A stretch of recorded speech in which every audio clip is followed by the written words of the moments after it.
There comes a moment in every photographer's life when the camera simply isn't enough anymore.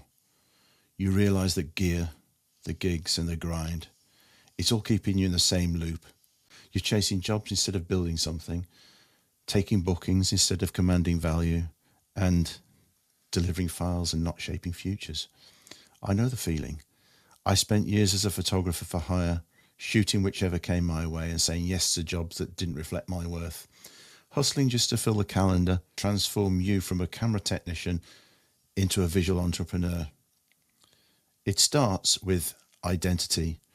The world pays attention when you know who you are. And I stopped being a freelancer and became a creative director. I found my edge in monochrome and a cinematic style in photography and video direction. And the right clients? Well, of course, they found me. Then came the authority. This was the moment when I realized clients just don't buy visuals. They buy certainty, story, and of course, presence. Your name needs to mean something before your work even hits their desk. Pricing was the next mountain. I soon learned to price like a pro. Clarity, licensing and tiered offers. I moved from £500 per day for a job to £5,000 a day, projects with structure and no guesswork. But even then I was still selling time.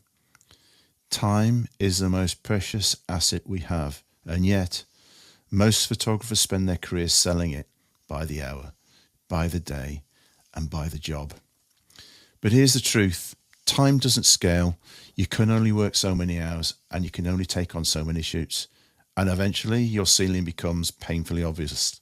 What changed everything for me was this realization. If you're always selling time, you'll never own your time. Real wealth in photography or any creative field comes when you stop selling hours and start selling outcomes, systems, and insights. Your vision, your process, and your IP. That's the shift from service provider to brand, from freelancer to authority, and from chasing clients to building something that works even when you don't. The goal is to work better and to make your time optional.